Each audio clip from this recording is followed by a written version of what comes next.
Chief Judge of the Court of Appeals of the State of North Carolina. Oh yes, oh yes, oh yes. The Court of Appeals is now in session. God save the state and this honorable court. Please be seated. Thank you, Mr. Ellis.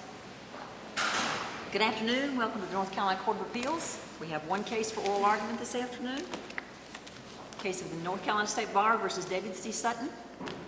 Are we ready to proceed? Yes, Your Honor. We'll hear from the appellant. May it please the court, I would like to reserve 5 minutes for rebuttal. Certainly, sir. The one thing that binds us all together, whether we be lawyers, judges, or brick masons, is the document called the Constitution. And in this case, there are two constitutions that are at issue, both the North Carolina Constitution and the United States Constitution. And that is what this case is largely about, is about those two documents. Those two documents confer on citizens of our state and our country such rights as freedom of speech and due process. They also permit certain things. They permit the courts to have certain jurisdiction to do certain things, and they also prohibit the legislature and different parts of government from doing certain things, and that doctrine is separation of powers and encroachment upon one branch versus the other. Let's see what the North Carolina State Bar has to say about the First Amendment to the United States Constitution.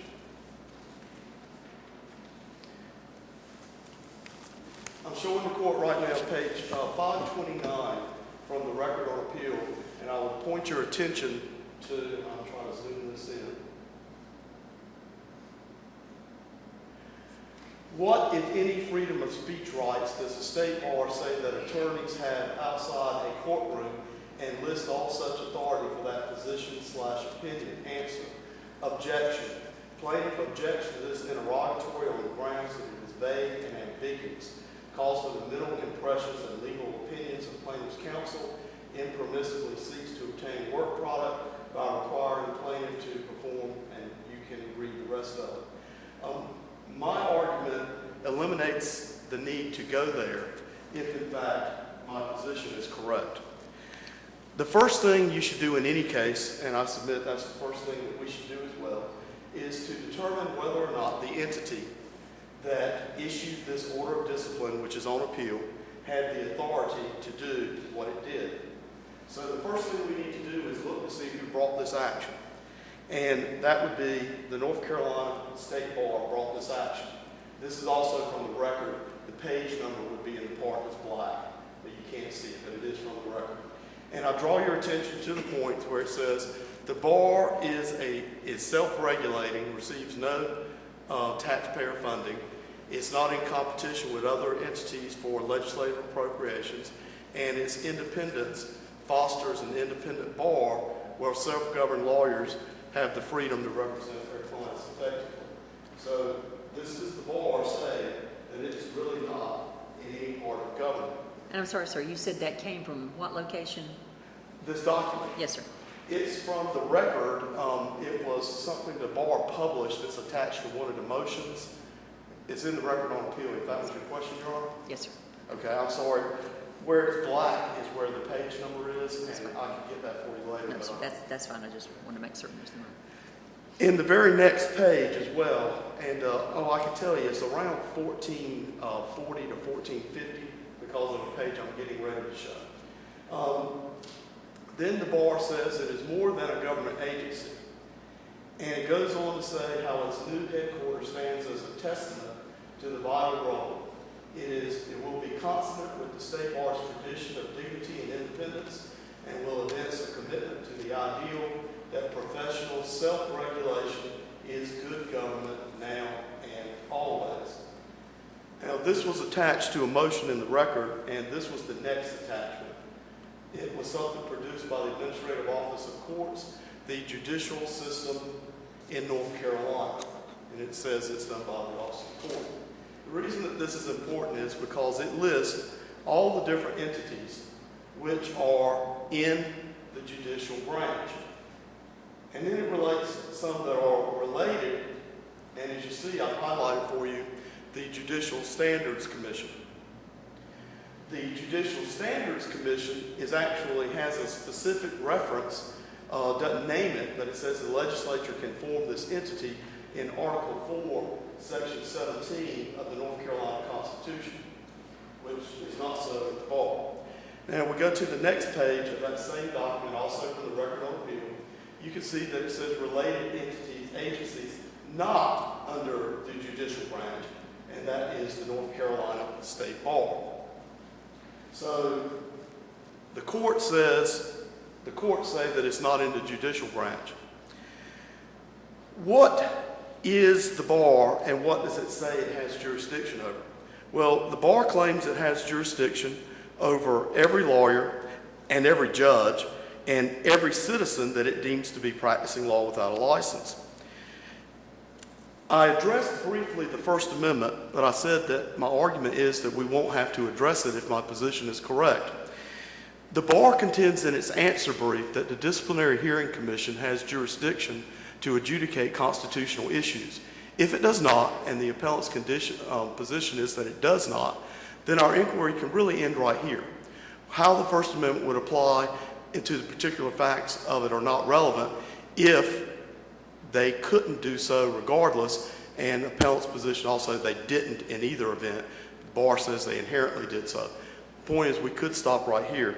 Let me go on to that. So they say... who would have the authority to adjudicate those issues if not the bar? I'm sorry, Your Honor? Who would have the authority to adjudicate those constitutional issues if not the state bar? Well, the North Carolina Supreme Court said in the Dumont versus State Bar case that the Gilbert case, and I believe Dumont, that the superior courts under North Carolina General Statute 7A-245 have the jurisdiction over constitutional claims to address those matters in the superior courts. And there's another case, 1997 case, Act Up Triangle versus Commission of Public Health, where the North Carolina Supreme Court went further and said that, and this is a case involving an agency that was properly constituted and allocated to the executive branch. Still, the Supreme Court said in that case that to determine the constitutionality of an administrative rule, jurisdiction lies in the superior courts. So before the state bar could act on any grievance, complaint, or other action against a lawyer, when that lawyer claimed that the lawyer's conduct was constitutionally protected, there would first have to be a case in superior court? If the lawyer asserts that, as the defendant below, which I'll refer to myself in the third person, did, the defendant below in this case sought a declaratory judgment of his rights to free speech and asked for an injunction prior to the case going forward. And if the bar is going to prosecute somebody where that defense is a defense, then yes, that would be my answer. They do. That has to happen. And what is the status of the superior court action? It was dismissed. The bar opposed it and it got dismissed. Thank you. Okay. Now, the bar says that the Disciplinary Hearing Commission is an independent court that sits as judge and jury and alone decides punishment. However, nowhere does it say what an independent court is, and I would point out that neither is that in the North Carolina Constitution. What I would like for us to do at this time is analyze what the bar's position is on itself. And in a case that's cited in both briefs by both parties is the North Carolina Dental Board versus the Federal Trade Commission. In that case, the North Carolina bar had submitted on their behalf an amicus brief. And this is the front page of it. And this actually was listed as additional authority, but the front page was actually part of the record. This doesn't have the case over here. I'd like to point out the date, May 30th, because the hearing in this matter began May 7th of the same year. So this is what the bar was telling the United States Supreme Court. On page 17 of the amicus brief, the bar says that subjecting state agencies to active supervision by the legislature or the judiciary or by state officials who are not market participants would be impractical, cumbersome, and inefficient. A redundant bureaucracy would serve little purpose given the separate requirement that challenge restraint be one clearly articulated. I'll skip down. And they say why it is that this is the case. Because the regulation of professionals frequently involves a specialized knowledge required to evaluate the services at issue beyond the expertise of the lay public. This is particularly ironic because the Disciplinary Hearing Commission is composed of 40% of people who have no legal training, must be lay members, and each case of discipline against a lawyer by bar rule must contain one layperson. So on the one hand, the bar is saying that we need this power because we have specialized issues that lay people don't have, but they use lay people in their disciplinary process. The most relevant part, though, of the bar's amicus brief is what I'm getting to now. In part 4 of their brief, and this is what they told the United States Supreme Court 23 days after the hearing began in this case, that the Fourth Circuit decision ignores that aggrieved parties have adequate remedies under state law for any misconduct. So this is the bar saying to the Supreme Court, don't say that we have to have adequate supervision. There's plenty of things people can do right now. What are those things that people can do right now? On page 27, they say, in North Carolina, for example, aggrieved individuals may seek declaratory or injunctive relief or the enforcement of constitutional rights in Superior Court, which is what Justice Stevens just asked me about. The bar is saying you can do that. See Gilbert versus NC State Bar. Noting, quoting Gilbert, the Superior Court Division has original subject matter jurisdiction over constitutional claims. Then it goes on to state that many agencies are subject to contested case proceedings under the Administrative Procedures Act, Chapter 150, to resolve claims that those agencies acted improperly or in excess of their authority. Finally, you can seek a petition for writ for an agency that acts in excess. Okay. Well, the defendant in this case did practically every one of those things, and although they told the Supreme Court that those are things you can do to check the power of an agency like the bar and the DHC, they found them to be 3 aggravating factors for additional punishment. Now, they never mentioned that the case in district court and state court and the petition for writ of prohibition are all based on the First Amendment freedom of speech, but the Disciplinary Hearing Commission determined efforts that the bar was telling the Supreme Court were entirely correct and proper or the basis for punishment. Mr. Sutton, where in the order of discipline does it state that? Say what? Where in the order of discipline does it state that those were considered aggravating factors by the bar? On page 22, paragraphs 8, 9, and 10 that I highlighted. It doesn't mention that the basis was the First Amendment and freedom of speech, but it cites the case numbers and says that it shows disrespect for the self-regulation of the bar, which, by the way, is a myth. One of the additional authorities that I cited was a very good law article from the Minnesota Law Review, and it explains how we got to where we are. In the 60s, the latter 60s, I believe, the American Bar Association did a study called the Clark Commission, and they determined that the bars around the country really weren't doing a good job of disciplining them. And one of the criticisms was that the courts were not stepping up to the plate, so to speak, regarding their inherent role to regulate the legal profession. And the article, I don't believe, researched every case, every state, because they said it's a myth that there's self-regulation by the bar, because now in every state, lawyer discipline is controlled by the Supreme Court of that state. Apparently, they thought that was the case in every state. It is not the case here. So, Let me make sure I understand your argument with respect to what the state bar did in your case and the position that it took in dental board. You I believe, are arguing that State Board took a position in Dental Board that is inconsistent with what it did in your case? Absolutely. And what is the consequence of that?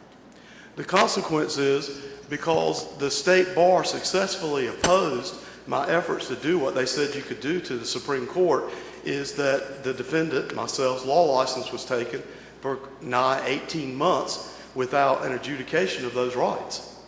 And it's difficult to understand why they opposed it, other courts doing it, and refused to do it themselves. That part I'll leave for the court to determine. But Mr. Sutton, don't you argue at one point in your brief that the bar lacks jurisdiction to consider constitutional issues? I do. So couldn't one argue you're trying to have your cake and eat it too? Either they do have jurisdiction or they don't.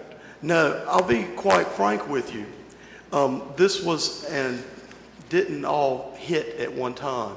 It's something that you research and you realize as you're going along. Motions were filed to ask them to hear the First Amendment. They refused to do it. And when they refused to do it several times, then some additional research was done, and the conclusion was reached that maybe they're not doing it because they can't do it.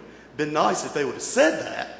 Like, oftentimes an administrative law judge will say, if you raise a constitutional issue, look, I can't hear that, you're going to need to raise that on judicial review.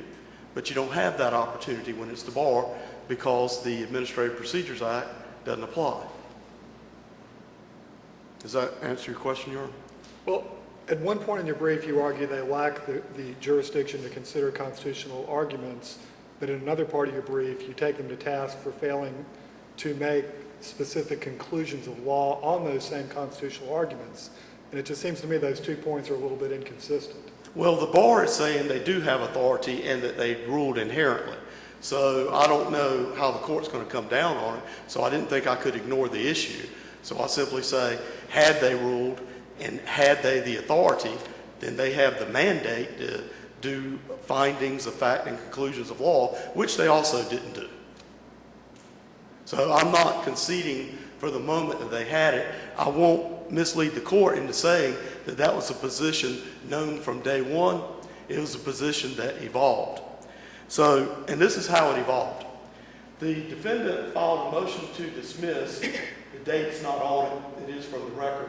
But this is sometime before the hearing began on the First and 14th Amendments. Okay? This is in your Wake County lawsuit? No, this is in this case. Oh, in this case. Okay.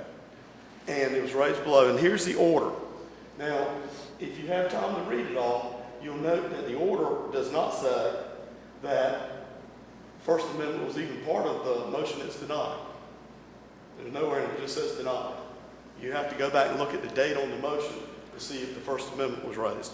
So when the bar filed a Second Amendment complaint, the defendant below filed another motion to dismiss based on freedom of speech and due process. And once again, it was denied without a hearing, I might add, and without mentioning that the First Amendment was part of what was being decided. Sir, that's not required. Excuse me? Is that required, sir? If they are going to rule on the First Amendment and expect us to know they did it, I would say that they need to indicate whether they're ruling on it or not. What I'm saying is the bar says they inherently did. They never say we're ruling one way or the other on the First Amendment anywhere. They barely mention it. Now, another First Amendment argument was made on May the 5th,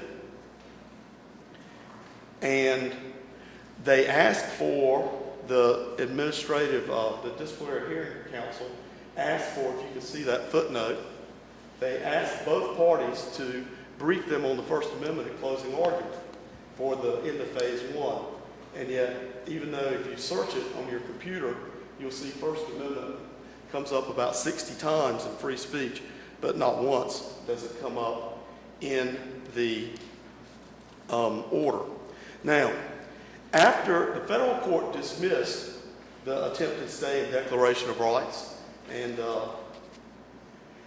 when it did so, it issued a ruling. And after that ruling came out, the defendant filed this motion to compel them to rule on freedom of speech. And in it, this is a page from the federal decision, it says that the panel still has the opportunity to rule on the First Amendment because it's not concluded. So at that point, another motion was made, which again was denied. Now, I want to show quickly, this is the first brief filed April the 3rd of 2013.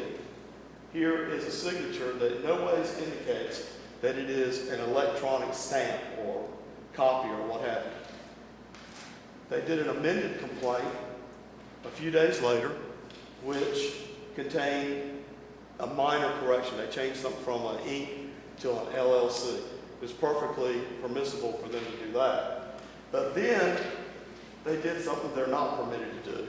In their second amended complaint, they added 5 new claims, 7, 8, 9, 10, and 11, which were new facts, didn't have anything to do with 1 through 6. You can see the date on here is December the 4th. The bar rules only allow them to file complaints, not amendments, unless the amendments arise out of the same facts in an earlier complaint. Had they done this the right way, there would have been 2 different hearings and 2 different complaints, but they chose not to follow their own bar rules, which they claim is the extent of their supervision. Now, unlike And sir, the you first- say that, sir, are you arguing that there were different facts that were to be applied in the amendments? Or is Yes, it- claims 7 through 11 had nothing to do with any of the facts in 1 through 6. And the bar rules state plainly and clearly, had to be a different complaint. And you couldn't even, had they done that, put them together, because only the head of the DHC has the power to join complaints if they're filed 90 days apart. This was 2/3, 3/4 of a year apart. So they did this to get around those rules. And in this case, there's no signature at all from the grievance committee chairperson, not even a stamp. So there's no indication that there was ever a probable cause determination there or anywhere else in the file until all those claims had been litigated.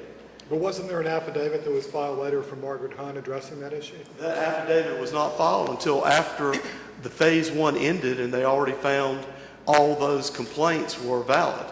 And so there's no affidavit that indicates that. And actually, the affidavit does not say that she was in on the committee meeting that found probable cause for 7 through 11.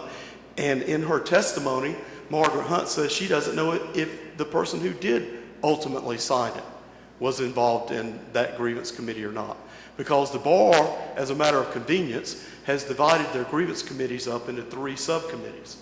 So, as I've got here, I don't know that I'll get to it, but I asked Ms. Hunt, can you tell me whether or not you or Mr. Silverstein sat in on the grievance committees that found probable cause? No, I can't say that, Mr. Sutton. So, after those were done and that affidavit you mentioned was given and it was determined that the complaints weren't signed, the bar ordered, they argued they didn't need to be signed, and the DHC agreed, and they denied my motion based on jurisdiction. But if you note the date on that, it is August 28th.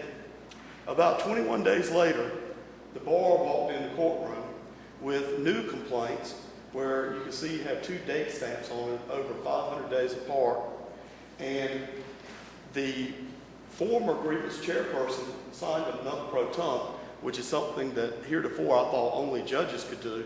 I didn't know lawyers could backdate complaints, but apparently the bar can. So that's the first complaint. The amended complaint is done likewise, but the second amended complaint, which has the 2 date stamps on it, December the 4th, 2013, and September the 18th, 2014, or 13 for the first one. Now you have Margaret Hunt, who was not the grievance chair on December 4th anymore, Mr. Silverstein, who also nunc pro tunc it, but we don't know who, if anyone, actually heard probable cause for claims 7 through 11.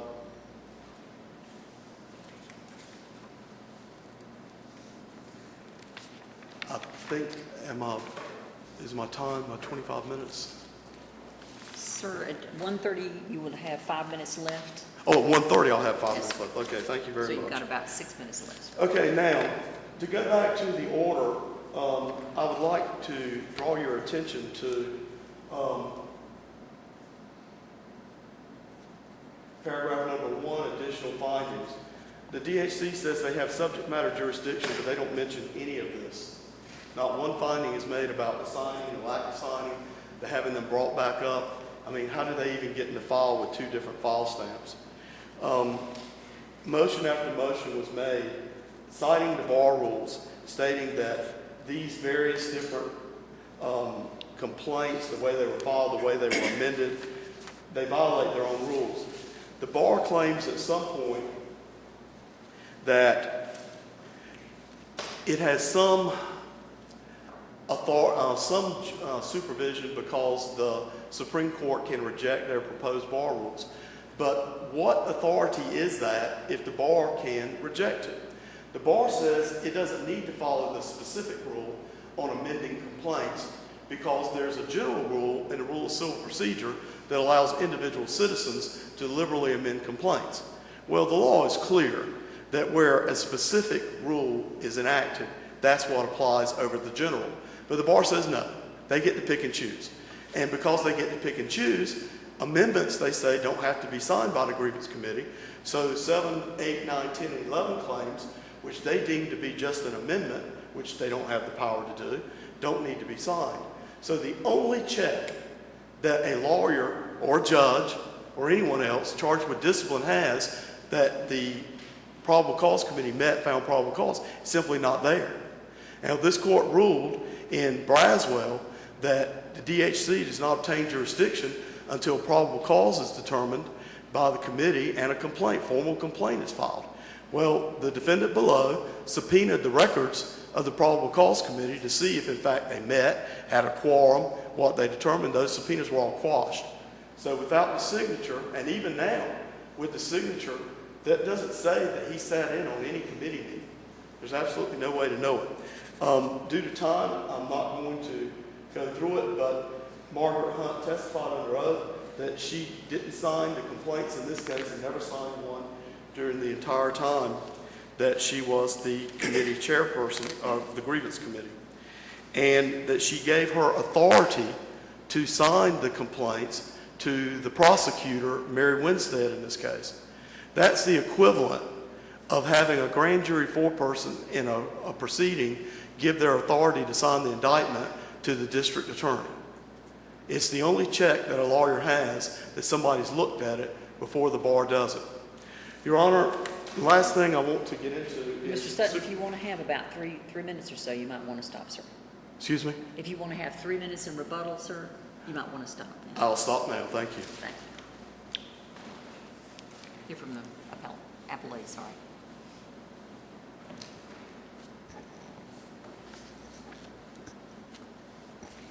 May it please the court.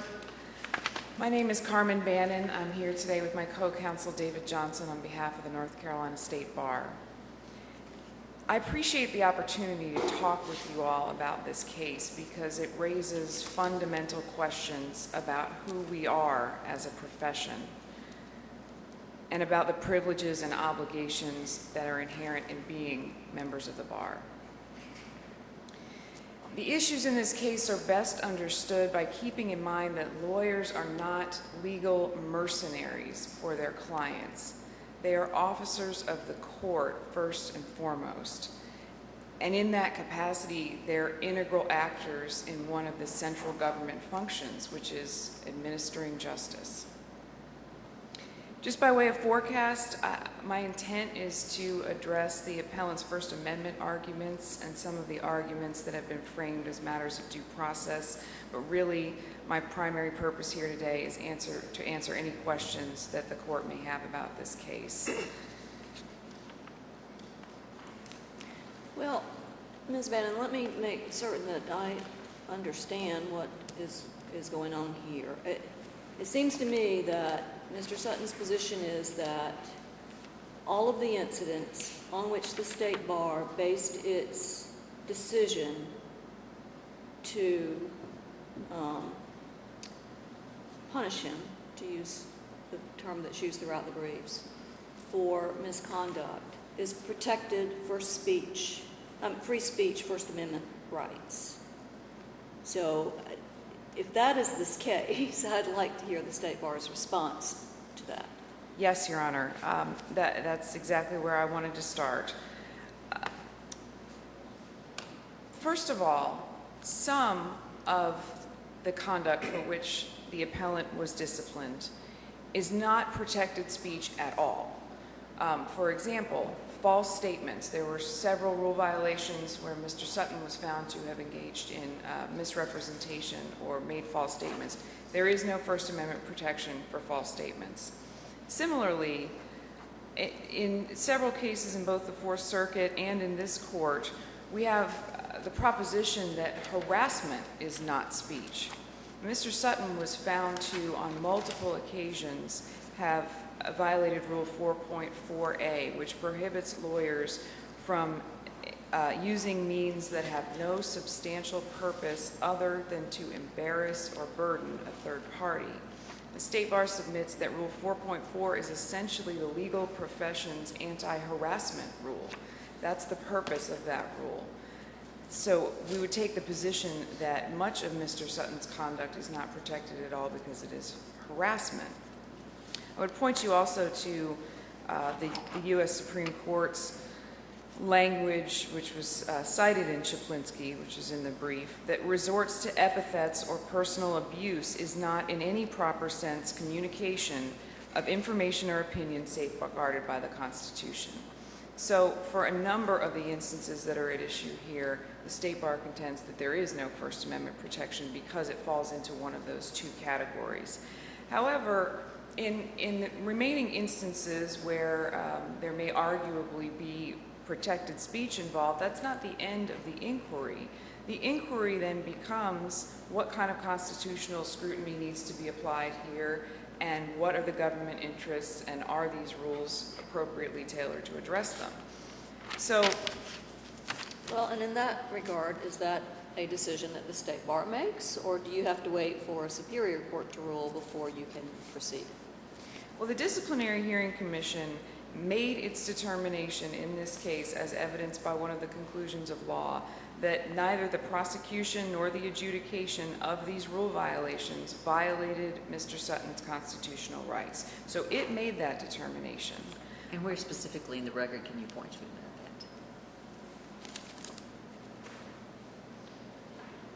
I apologize, I don't have the record page, but I can tell you that it is on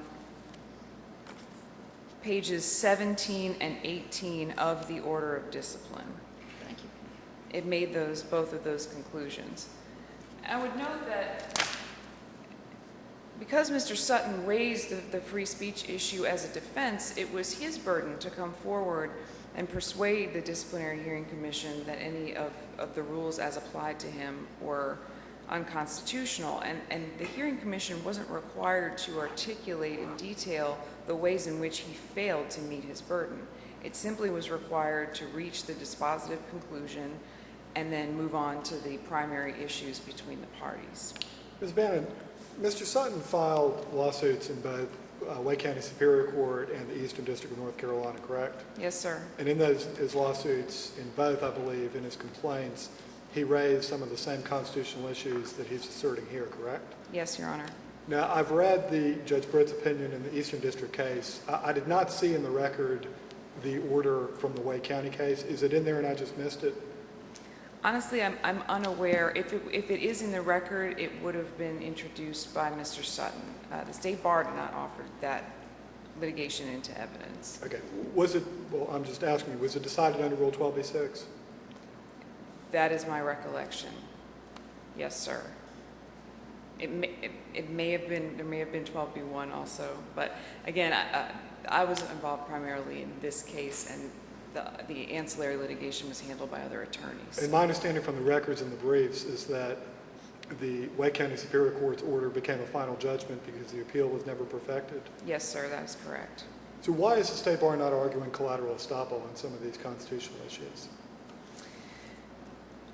We'd be happy to. Well, frankly, I think that it's not necessary. I think it is entirely possible to address the substance of these issues. It may be that Mr. Sutton's collaterally stopped from raising them, but the way it was raised on appeal and the way it was briefed, we're perfectly satisfied to meet the substance of the First Amendment arguments here. But I'm asking, I mean, if a court of competent jurisdiction has rendered a final judgment dismissing some of these same claims, I don't think we're really able to address them, whether we'd like to or you'd like us to. Is there any reason collateral estoppel wouldn't apply? Again, I don't feel confident speaking about the exact disposition of the Wake County case. I don't want to misrepresent that because I'm not familiar with it. It's been a while and it wasn't my case. So it may very well be that the motion for preliminary injunction was denied, but I don't know if that reflects a complete dismissal of all claims for all time, or whether the court reached it on the merits. You know, it may have been that it wasn't pled properly, but I'm just not sure. I'm sorry.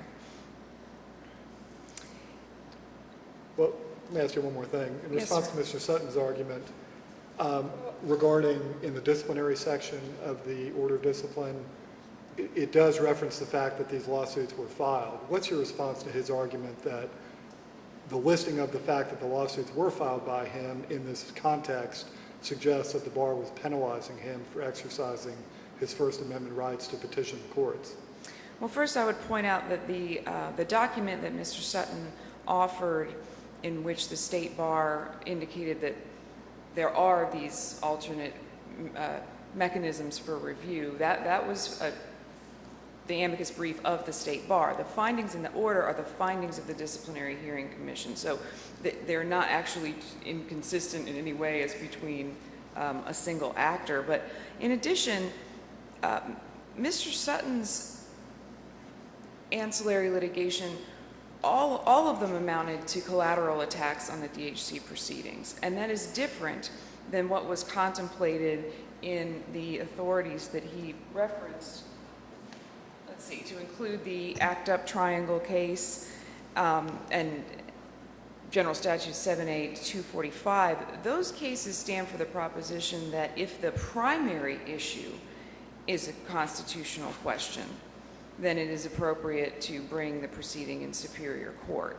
Now, the principal relief prayed for in this case was the disciplinary action sought by the state bar. This was not primarily a constitutional case.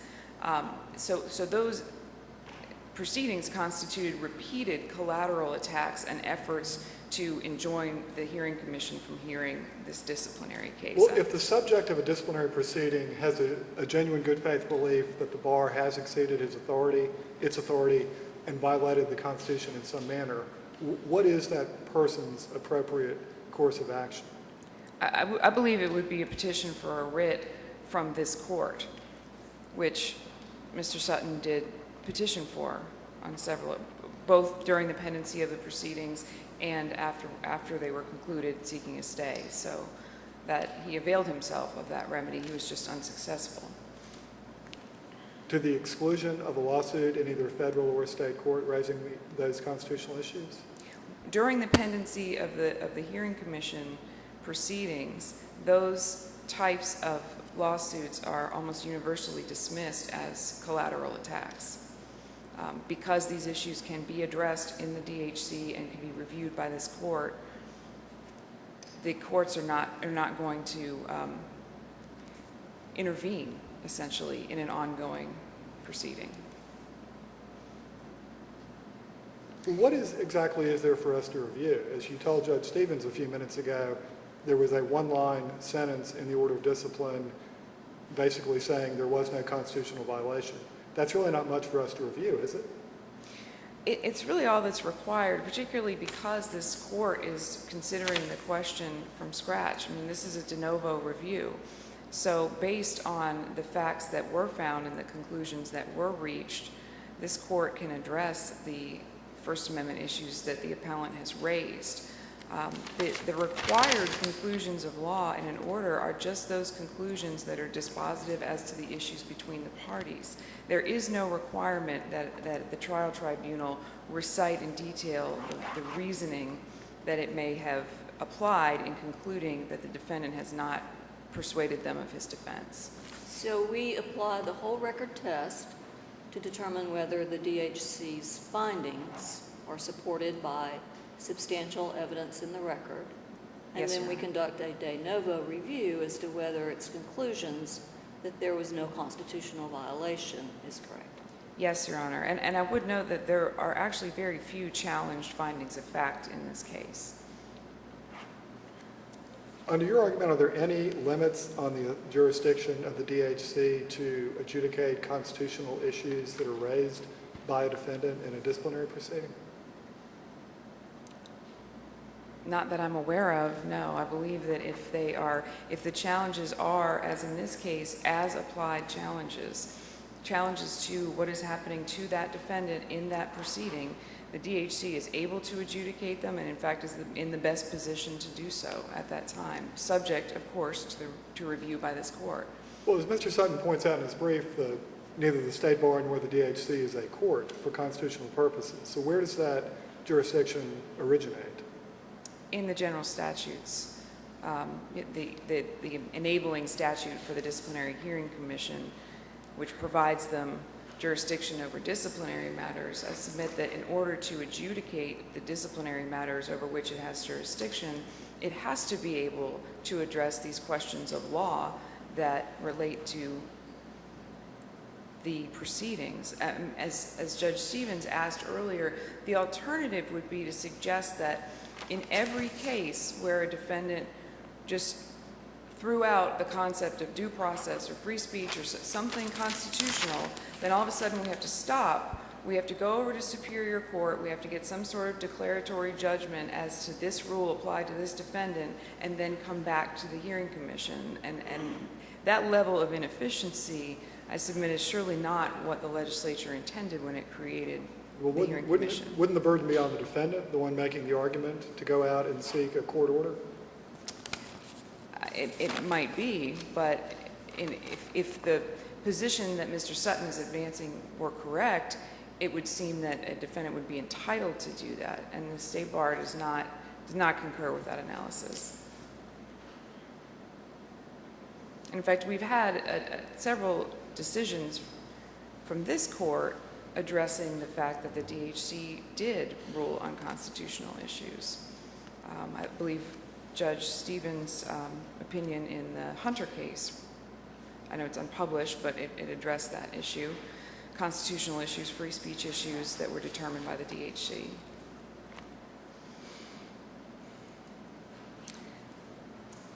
Because it wasn't addressed in the brief, I did want to specifically mention the type of constitutional scrutiny that would apply here. The rules that we have at issue are content neutral. They are regulations of conduct. They may incidentally burden speech, and therefore they're subject to intermediate scrutiny. We've had a couple of recent cases, both here in the State v. Bishop case, the cyberbullying statute, and at the Supreme Court in State v. Packingham, which was the sex offenders' use of social media statute. So in both of these instances recently, our appellate courts have applied this standard to similar types of restrictions that really are focused on conduct but may incidentally burden speech. And in order to engage in that analysis, the court has to look at whether there are important government interests that are advanced by these regulations. Again, the appellant contends that the State Bar is required in every case to put on a factual evidentiary showing to establish a government interest, when in fact the Supreme Court, the United States Supreme Court, has already acknowledged that the states have important interests in the functioning of the administration of justice, promoting public respect for the rule of law, preserving the dignity of the legal profession. These have already been established, and if you look at the decisions, the courts are not questioning those fundamental interests. The real analysis comes in addressing whether they are the regulations are narrowly tailored to meet that interest. That's where the focus is. In this case, the rules that have been applied to Mr. Sutton speak directly to the harm that they seek to prevent. In other words, he was disciplined for engaging in conduct prejudicial to the administration of justice. So on their face, they cannot be much more tailored than that. I will point out, and I think this is important, that Mr. Sutton has not actually briefed or argued a facial challenge to the rules, an overbreadth challenge, or a vagueness challenge. So the only thing before this court is whether the rules of professional conduct as applied to Mr. Sutton violated his constitutional rights. And the Supreme Court in Packingham made clear that in that type of analysis, the determination is going to be strongly influenced by the facts of this case. And the court indicated the question is whether the government interest is furthered by prosecution of this defendant. In addressing that, it is important to recognize that the harm caused by Mr. Sutton's conduct is real. We have a decision from the North Carolina Supreme Court, and this is State v. Rivera, where the court mentions that comments by one lawyer tending to disparage the personality or performance of another tend to reduce public trust and confidence in our courts. The Supreme Court in the Sanderson case in '94 also reversed a conviction because the abusive behavior of a prosecutor deprived the defendant of due process. And in that case, the court talked specifically about how this type of abusive behavior actually compromises the ability of opposing counsel to do their job, to function, and also can interfere with the ability of witnesses just to present their testimony. And all of that creates direct harm to the administration of justice. I will note also that the findings of fact regarding discipline in this disciplinary order, which are quite detailed, are not challenged by Mr. Sutton. He did not raise any challenge to those. And we see the specific harm caused by his conduct through the testimony of multiple judges and multiple attorneys. Can you address Mr. Sutton's argument about claims 7 through 11, the argument being that there's no evidence that went before the grievance committee? Well, first I will say that there is a presumption of regularity in official proceedings, just in the law, which Mr. Sutton evidenced no information, no fact that would suggest that probable cause was not found. In addition, I don't have Ms. Hunt's affidavit right in front of me, but I believe her indication was that, in fact, probable cause was found on all of these claims. The fact that she may not have been in the particular subcommittee at the moment that it was being discussed is irrelevant, because the grievance committee votes as a whole body, and she presided over each of those grievance committee meetings. So whether she was there for all the discussion is not the question. The question is, was she there for the vote? Was she able to attest to the finding of probable cause and the referral to the DHC? Is the timeliness of her affidavit an issue? The fact that it was filed after the first phase had completed? Well, Mr. Sutton didn't raise any of these issues till after the first phase was tried and completed, which is why the State Bar contends that he's waived this argument. There was another case in which, let's see, this was State Bar v. Beeman, and this was a Court of Appeals case that noted when the defendant did not make any objection to the State Bar's motion to amend its complaint, and he argued, participated in the case, tried the case, argued about the additions from that amendment, this court said consent to the amendment is presumed and the issue will be treated as being properly pled. So the timeliness of the affidavit was directly related to the timeliness with which Mr. Sutton raised that argument.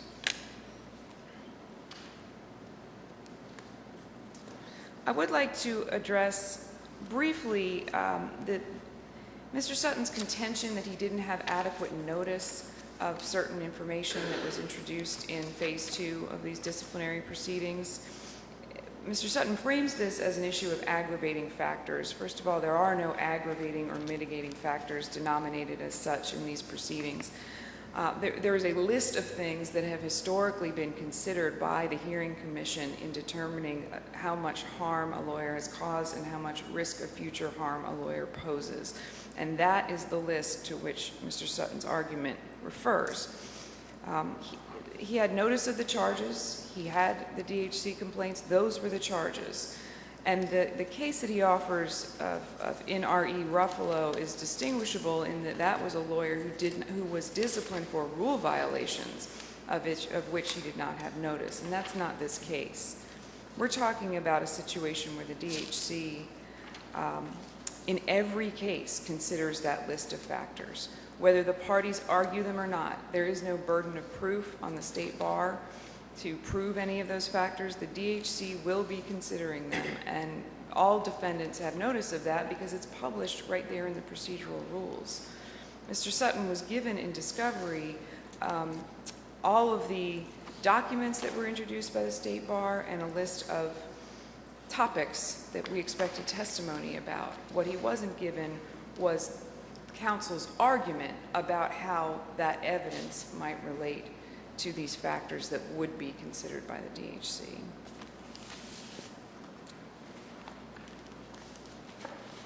Chief Judge, how am I on time? You have about 7 minutes. Okay. A little bit further on that, then I would also point out that Mr. Sutton deposed several of the state bar's phase 2 witnesses, so he clearly had notice and understanding of what evidence the state bar intended to present.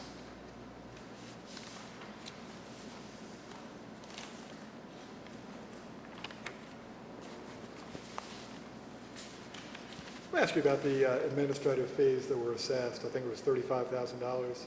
Yes, sir. In your brief, you cite to 84-34.2, which allows administrative fees, and you reference the fact that the bar had promulgated a schedule of fees. I don't think you provided us a copy of that. Where would we find that? Gosh, where would be found at the moment? I believe it's on the state bar's website, although we have a new website, so I don't want to promise the content of that. But it is something that defendants are notified of by the Disciplinary Hearing Commission. And I don't know if you had an opportunity to review some of the content of Mr. Sutton's supplemental authorities that he submitted on Friday, but what you see there is even when a lawyer is issued written discipline, there is notice provided that these are the administrative fees that will be assessed for this. If you choose to reject the written discipline and go to the DHC, the administrative fees will be thus. So that there is notice provided to litigants about that. I'm just not aware where it is published right at this moment. Nothing in the state bar statute specifies any particular process for publication. However, the lawyers who are subject to disciplinary proceedings are absolutely advised of these fees.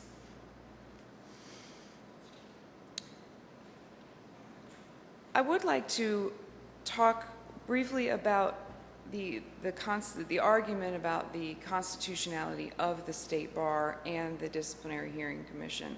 I think it's important, as I mentioned earlier, to distinguish these two entities, one being a regulatory agency, the state bar, and the other being a quasi-judicial agency, the Hearing Commission, and they do operate independently.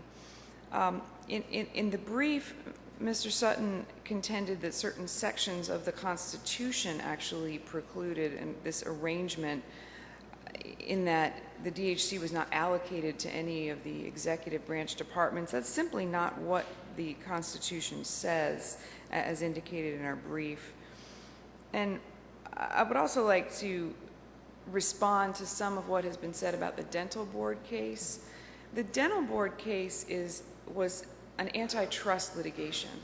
The sole issue there was whether the North Carolina Dental Board was entitled to state immunity under the Parker Doctrine when suit was brought against it for antitrust under the Sherman Act. That really has no bearing on this case, and certainly does not stand for the proposition that the dental board is not a legitimate state agency, that it acted ultra vires, none of that. It was a very narrow issue. And so, although it may include some of the same language that Mr. Sutton uses in these arguments, it doesn't actually apply in any way. With respect to the argument about separation of powers, I don't believe that there is any suggestion that the DHC's quasi-judicial exercise of power in this scenario infringes on the judiciary. And in fact, repeated decisions from this court and the Supreme Court either tacitly or expressly approve the scenario in which this administrative agency exercises that quasi-judicial power. It has not been ever determined by a court to be an infringement on the judicial branch. And furthermore, the DHC is not controlled by the legislature or the executive, so it could not be an infringement by another branch of government on the judicial powers. Unless the court has additional questions, I think that's all I have. Well, thank you. The North Carolina State Bar would ask this court to affirm the DHC's order suspending the appellant's law license. Thank you. Thank you. Rebuttal, sir?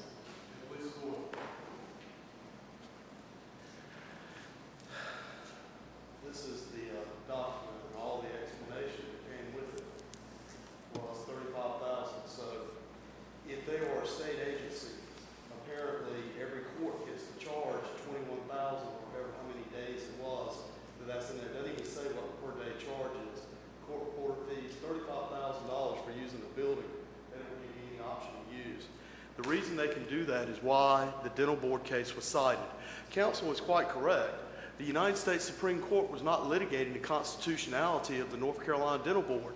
They were litigating whether it was a state agency, a true state agency, entitled to exemption from the Sherman Antitrust Act as true state agencies are. It wasn't concerned, it's North Carolina's business, whether the dental board complies and comports with the Constitution. What I am saying is that the same rationale. Both the dental board and the bar suffer from the same malady. They have no supervision. No one can tell them.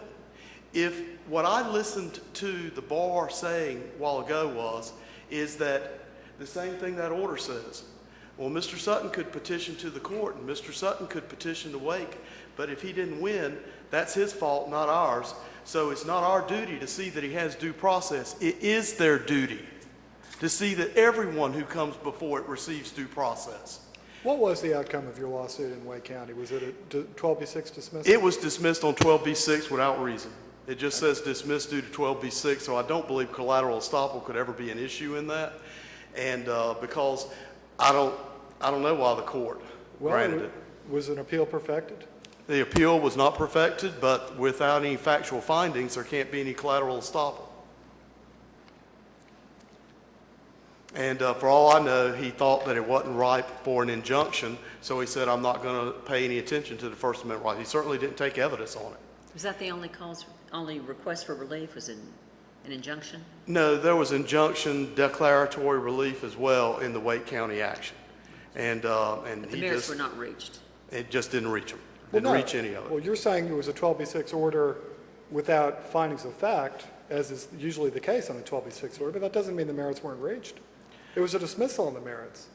It wasn't a dismissal on the merits. For all I know, he said a cause of action wasn't properly stated.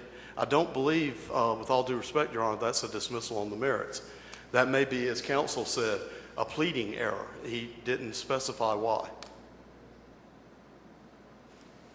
And counsel said something I want to address before I step down, is that the appellant misapprehends the Constitution. The Constitution of North Carolina is very clear. In one of the cases cited in the brief, I believe it's Dumont, but it could be another one, I'm not 100% sure. It explains how we had the 1970 Constitution. It came from the 1968 Commission, and they reorganized government. And after they did that, in the Constitution, they had Article 3, Section 11, that says every administrative agency has to be allocated. It does say there are some bodies that need not be allocated, but in Article 4 on the judiciary, it says only administrative agencies may have judicial functions. If the bar doesn't want to be allocated, that's fine.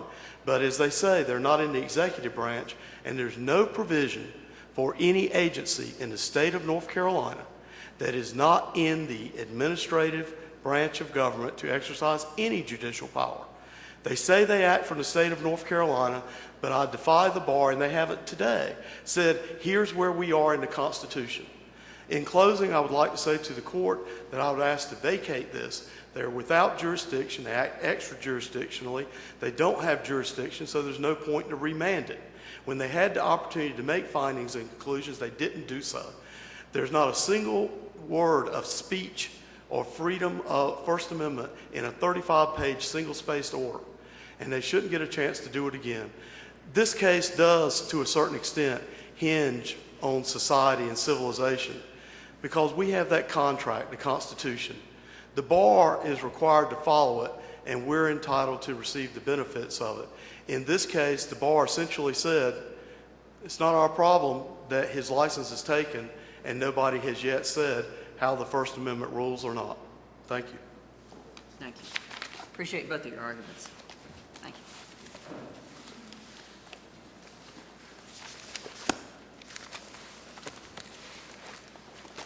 All rise.